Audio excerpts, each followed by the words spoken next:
India Legal presents Courts Roundup.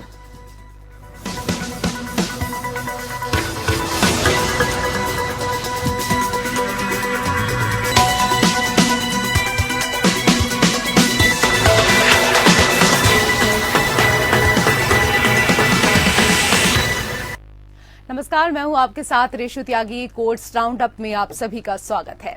इस bulletin में अगले आधे घंटे हम आपको कोर्ट से जुड़ी तमाम छोटी बड़ी खबरों से रूबरू करवाएंगे। कोर्ट की कार्यवाही और सुप्रीम कोर्ट से लेकर हाई कोर्ट और लोअर कोर्ट्स तक के फैसलों को आपके सामने रखेंगे। लेकिन आगे बढ़ने से पहले नजर डालते हैं आज की हेडलाइंस पर। हिंडनबर्ग रिपोर्ट पर सीजेआई चंद्रचूड़ ने निवेशकों को हुए करोड़ों रुपए के नुकसान पर जाहिर की चिंता। व्यवस्था में सुधार के लिए सेबी से किया सुझाव तलब। पूछा, भारतीय निवेशकों को कैसे संरक्षित किया जाए।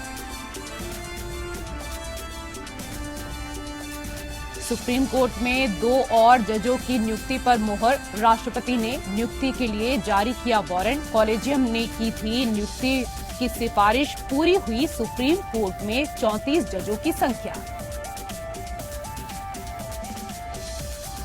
सुप्रीम कोर्ट ने कानून स्नातकों को वकालत का लाइसेंस देने से पहले होने वाली परीक्षा को ठहराया सही। कहा, बार काउंसिल ऑफ इंडिया के पास ऑल इंडिया बार परीक्षा आयोजित कराने का अधिकार।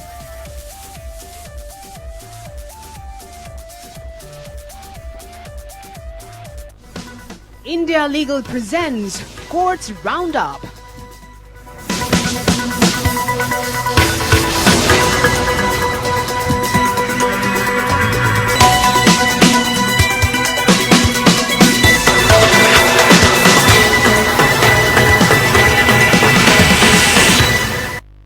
और कोर्ट से जुड़ी हुई खबरें अब विस्तार से। गौतम अडानी की कंपनियों पर हिंडनबर्ग रिपोर्ट को लेकर दाखिल याचिकाओं पर सुप्रीम कोर्ट में सुनवाई हुई। इस दौरान अदालत ने भारतीय निवेशकों को हुए लाखों करोड़ रुपए के नुकसान पर चिंता जताई। भविष्य में ऐसी स्थिति से बचने के लिए व्यवस्था में सुधार के लिए सेबी से सुझाव मांगे। सीजेआई चंद्रचूड़ ने कहा कि सेबी के जवाब और विशेषज्ञों की राय शामिल की जाए, जिससे बताया जाए कि भारतीय निवेशकों को कैसे संरक्षित किया जाए। साथ ही एक विशेषज्ञ कमेटी बनाने का भी संकेत दिया। अब इस मामले में 13 फरवरी को सुनवाई होगी।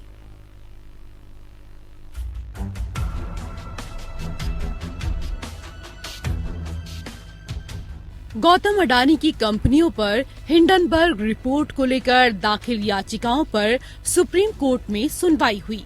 इस दौरान अदालत ने भारतीय निवेशकों को हुए लाखों करोड़ रुपए के नुकसान पर चिंता जताई। भविष्य में ऐसी स्थिति से बचने के लिए व्यवस्था में सुधार के लिए सेबी से सुझाव मांगे। सीजेआई चंद्रचूड़ ने कहा कि सेबी के जवाब और विशेषज्ञों की राय शामिल की जाए, जिससे बताया जाए कि भारतीय निवेशकों को कैसे संरक्षित किया जाए। साथ ही एक विशेषज्ञ कमेटी बनाने का भी संकेत दिया। अब इस मामले में 13 फरवरी को सुनवाई होगी। याचिकाकर्ता की तरफ से पेश वकील विशाल तिवारी ने कहा, मैं जांच कमेटी बनाने की मांग कर रहा हूं। इस पर सॉलिसिटर जनरल ने कहा, मैं सेबी के लिए पेश हुआ हूं। कोर्ट जो सवाल करेगी उसका जवाब दूंगा।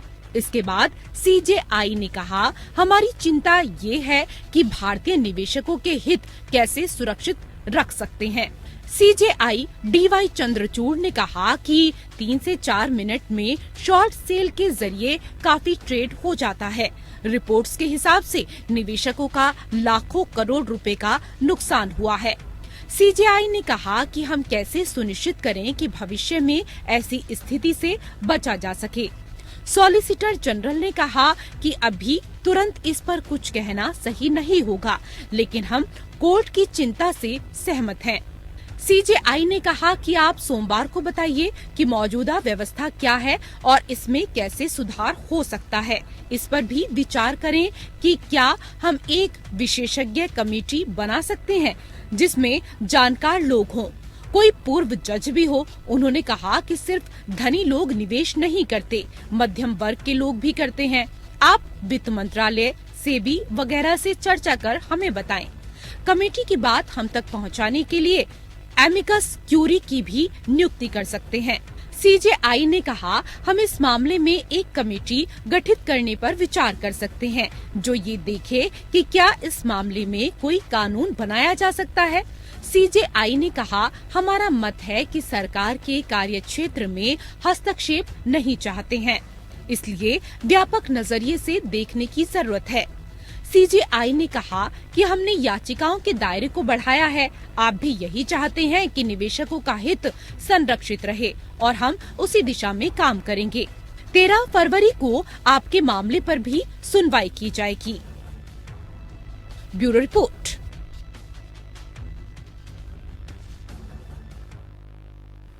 उधर सुप्रीम कोर्ट की संविधान पीठ ने कहा कि बार काउंसिल ऑफ इंडिया के पास ऑल इंडिया बार परीक्षा आयोजित करने का अधिकार है।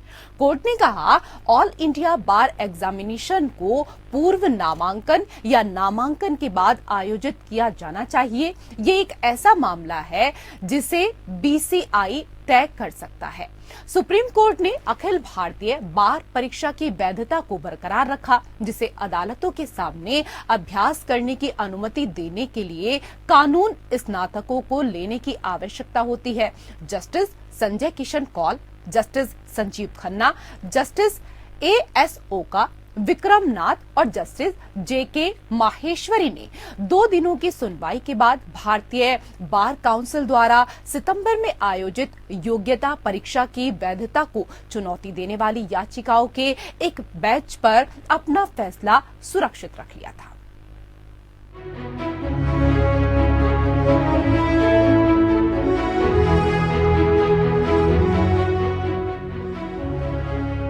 सुप्रीम कोर्ट ने अपने एक महत्वपूर्ण फैसले में साफ कर दिया कि अखिल भारतीय बार परीक्षा यानी AIBE को आयोजित करने के लिए बार काउंसिल ऑफ इंडिया पूरी तरह से सक्षम है। 17वीं AIBE परीक्षा का संचालन और आयोजन भी बार काउंसिल ही करेगी। AIBE यानी ऑल इंडिया बार एग्जाम देश की अदालतों में कानून का अभ्यास करने के लिए वकीलों की अर्हता परीक्षा होती है।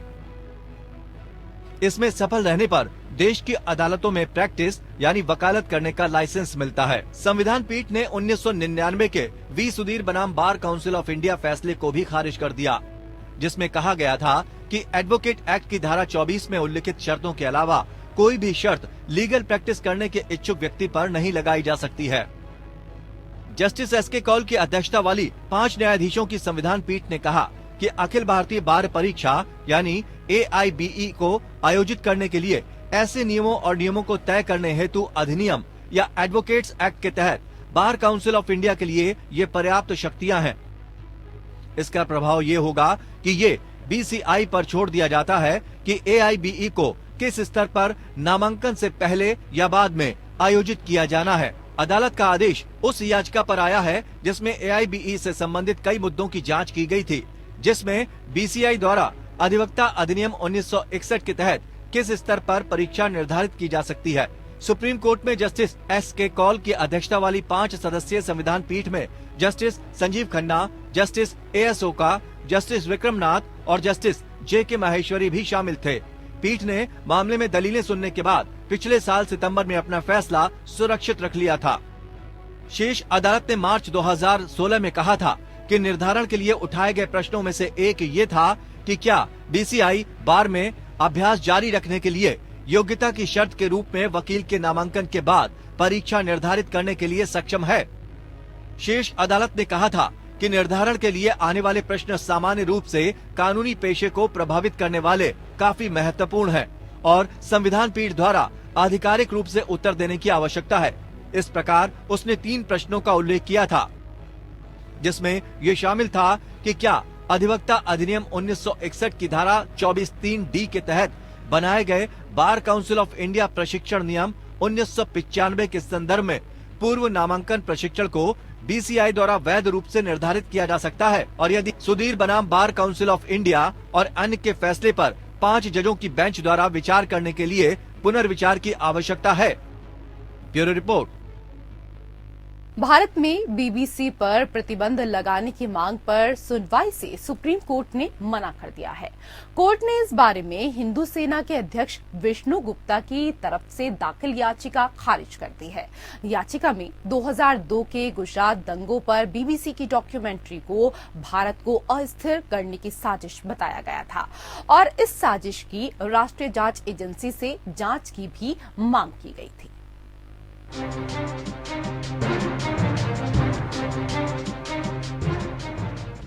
सुप्रीम कोर्ट ने भारत में बीबीसी और बीबीसी इंडिया के संचालन पर पूर्ण प्रतिबंध लगाने की मांग वाली याचिका खारिज की है।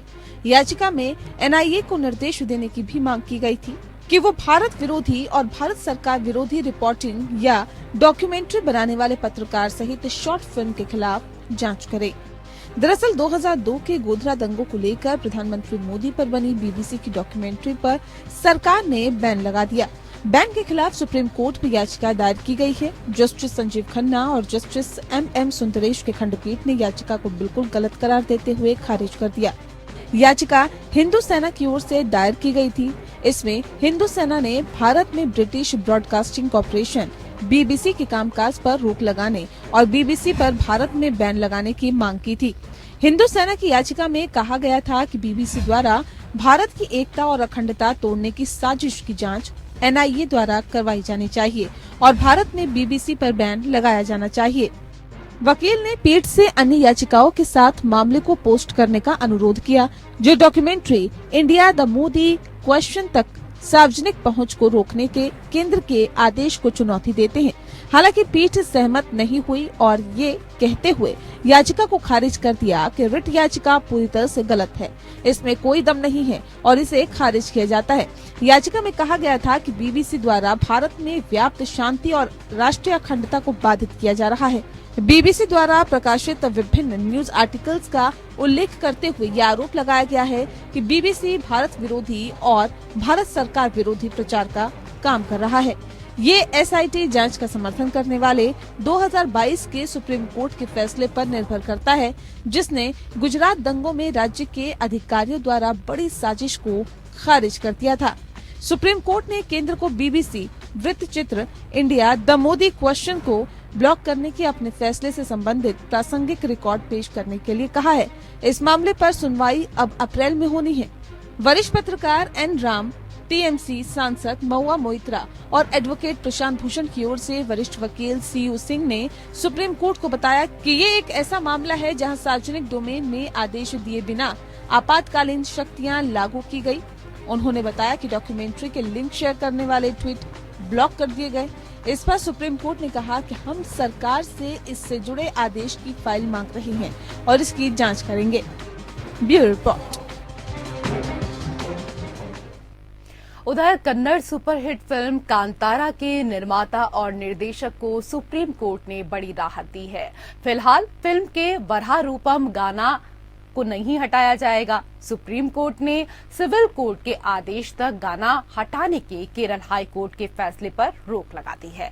साथ ही कहा कि अगर 12-13 फरवरी को दोनों को गिरफ्तार किया जाता है तो हाई कोर्ट के आदेश के मुताबिक तुरंत सशर्त जमानत पर रिहा किया जाए।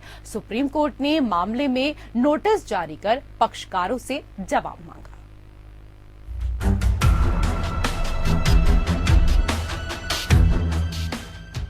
उच्चतम न्यायालय ने शुक्रवार को कन्नड़ सुपरहिट फिल्म कांतारा के निर्माता और निर्देशक को कॉपीराइट उल्लंघन मामले में अंतिम आदेश आने तक वरहा रूपम गाने के साथ फिल्म प्रदर्शित न करने का निर्देश देने वाली केरल उच्च न्यायालय की शर्त पर रोक लगा दी है। प्रधान न्यायाधीश डीवाई चंद्रचूड़ और न्यायमूर्ति पीएस नरसिम्हा और न्यायमूर्ति जेबी पारदीवाला की पीठ ने केरल सरकार को भी नोटिस जारी किया और 2 सप्ताह में इसका जवाब मांगा है। याचिका पर नोटिस जारी करते हुए पीठ ने हाईकोर्ट द्वारा लगाई गई शर्त 5 पर रोक लगा दी, जिसमें वरहा रूपम गाने को बजाने पर रोक लगा दी गई थी। पीठ ने आगे निर्देश दिया कि याचिकाकर्ता 12 और 13 फरवरी को जांच अधिकारी के समक्ष पेश हों। हालांकि गिरफ्तारी की स्थिति में उन्हें जमानत पर रिहा कर दिया जाएगा। पीठ ने उच्च न्यायालय की शर्तों में से एक को संशोधित किया और निर्देश दिया कि निर्माता विजय किरंगदूर और निर्देशक ऋषभ शेट्टी को गिरफ्तार किए जाने की स्थिति में तुरंत जमानत पर रिहा किया जाए। शर्त नंबर 5, जिस पर शीर्ष अदालत ने रोक लगा दी है, उसमें कहा गया है कि आगे की विशिष्ट शर्त यह है कि याचिकाकर्ता फिल्म कांतारा को फिल्म के संगीत वरहारूपम के साथ तब तक प्रदर्शित नहीं करेंगे जब तक कि कोई अंतरिम आदेश या अंतिम आदेश नहीं दिया जाता। सीजेआई DY चंद्रचूड़ की पीठ ने दायर याचिका पर सुनवाई के बाद आदेश पारित किया। हालांकि याचिका सूचीबद्ध शुक्रवार के लिए नहीं थी, लेकिन सीजेआई ने उनके सामने तत्काल उल्लेख किए जाने के बाद इसे लेने पर सहमति व्यक्त की। सीजेआई चंद्रचूड़ ने ऐसी शर्त लगाने के लिए हाई कोर्ट की आलोचना की। सीजेआई ने कहा कि अग्रिम जमानत अर्जी में कॉपीराइट मुद्दों का फैसला नहीं किया जा सकता। सीजेआई ने आदेश पारित होने के बाद मौखिक रूप से कहा, हाई कोर्ट अग्रिम जमानत में कॉपीराइट मुकदमे का फैसला नहीं कर सकता। शीर्ष अदालत ने किरंगदूर और शेट्टी की ओर से पेश वरिष्ठ अधिवक्ता रंजीत कुमार की दलीलों का संज्ञान लिया, जिसमें उच्च न्यायालय के आदेश में कुछ शर्तों को चुनौती दी गई थी और एक अंतरिम आदेश पारित किया। उच्च न्यायालय ने कहा था कि जांच अधिकारी उनसे पूछताछ कर सकते हैं और निर्दिष्ट समय के भीतर पूछताछ पूरी होने पर अगर उन्हें गिरफ्तार किया जाएगा तो उन्हें न्यायिक अदालत के समक्ष पेश किया जाएगा। Bureau report. उधर केंद्र सरकार ने न्यायमूर्ति राजेश बिंदल और न्यायमूर्ति अरविंद कुमार को सर्वोच्च न्यायालय के न्यायाधीश के रूप में मंजूरी दे दी है। केंद्रीय कानून मंत्री किरेन रिजिजू ने बताया कि भारत के संविधान के तहत प्रावधानों के अनुसार भारत के राष्ट्रपति ने 2 उच्च न्यायालयों के मुख्य न्यायाधीशों को सर्वोच्च न्यायालय के न्यायाधीश के रूप में नियुक्त किया है। जिन 2 मुख्य न्यायाधीशों को सुप्रीम कोर्ट का जज बनाया गया है, उनमें इलाहाबाद हाई कोर्ट के मुख्य न्यायाधीश राजेश बिंदल और गुजरात उच्च न्यायालय के मुख्य न्यायाधीश अरविंद कुमार शामिल हैं। अब शीर्ष अदालत में कुल न्यायाधीशों की संख्या 34 हो गई है। सुप्रीम कोर्ट में स्वीकृत न्यायाधीशों की संख्या भी 34 ही है। सुप्रीम कोर्ट के 6 सदस्यीय कॉलेजियम ने 31 जनवरी को इन 2 नामों को सरकार के पास मंजूरी के लिए भेजा था। इससे पहले 13 दिसंबर 2022 को 5 जजों के नामों की सिफारिश की गई थी।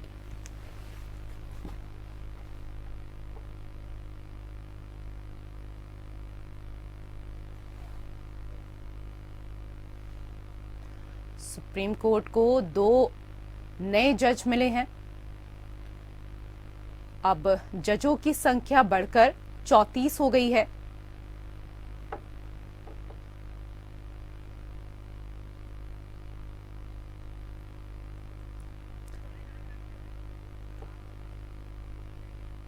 और इसी के साथ कोर्ट से जुड़ी हुई खबरों में फिलहाल इतना ही। नमस्कार। India Legal presents Courts Roundup.